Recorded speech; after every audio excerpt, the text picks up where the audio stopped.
Los Angeles, la ville du soleil, du luxe et des contradictions. C'est ici que revient Mickey Haller, avocat de la défense, surnommé de Lincoln Lawyer parce qu'il gère toutes ses affaires depuis la banquette arrière de sa Lincoln Navigator. Mais ce n'est plus le Mickey flamboyant d'autrefois. Il y a un an, un accident de surf l'a brisé. Douleurs chroniques, dépendance aux antidouleurs, divorce, isolement, sa carrière d'avocat a volé en éclats. Aujourd'hui, il tente de se reconstruire, loin des projecteurs, presque oublié du monde judiciaire. Pourtant, le destin s'apprête à le rappeler au combat, d'une manière brutale et inattendue. Tout commence quand Mickey reçoit un appel urgent. La juge Mary Holder veut le voir immédiatement. Arrivé au tribunal, elle lui annonce une nouvelle choquante. Jerry Vincent, un avocat qu'il connaissait bien, vient d'être retrouvé assassiné dans un parking souterrain. Mais ce n'est pas tout. Avant sa mort, Jerry a laissé un document stipulant que toutes ses affaires, tous ses clients et son cabinet reviennent à Mickey Haller. Un cadeau inattendu, presque suspect. La juge l'informe que l'un des dossiers hérités est particulièrement sensible. Le procès de Trevor Elliott, un magnat du jeu vidéo accusé d'avoir tué sa femme Lara et son amant.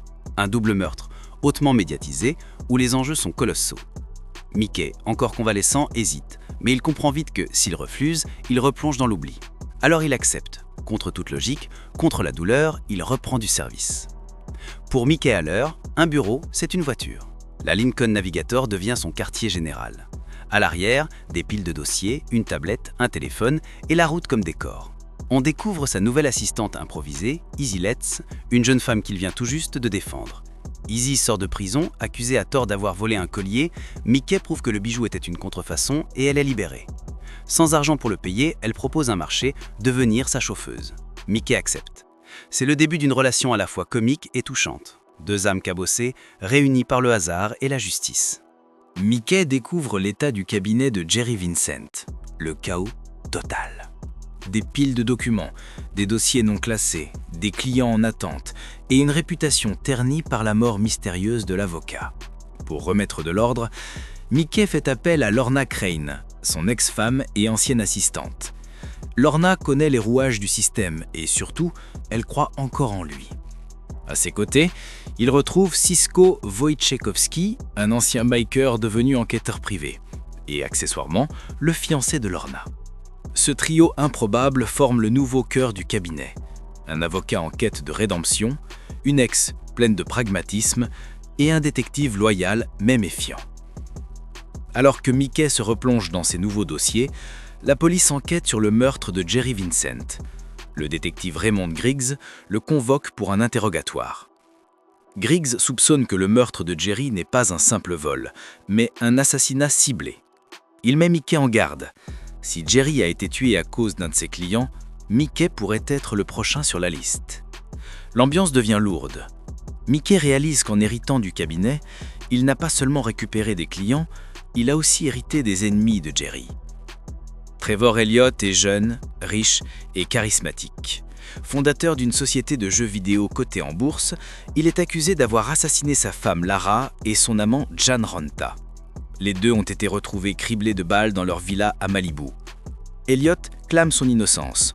Il affirme qu'un cambrioleur s'est introduit chez eux, qu'il a paniqué et que la police a tiré des conclusions hâtives. Mais les preuves l'accablaient. Il n'y a aucune trace d'effraction. Il y avait des résidus de poudre sur ses mains et son comportement face aux médias paraît étrangement calculé. Mickey le rencontre dans sa luxueuse demeure. Trevor veut un procès rapide, affirmant que la vérité l'innocentera. Mais Mickey comprend que quelque chose cloche. Le client est trop sûr de lui, trop confiant, presque manipulateur. Parallèlement à sa vie d'avocat, Mickey tente de renouer avec sa fille Hayley, qu'il partage avec sa première ex-femme, Maggie McPherson. Maggie est procureure. Elle se bat pour la justice, mais du côté opposé. Leur relation est complexe, respectueuse, tendre parfois, mais minée par les blessures du passé. Hayley, adolescente brillante, reste méfiante. Son père a souvent disparu, absorbé par ses addictions et ses échecs.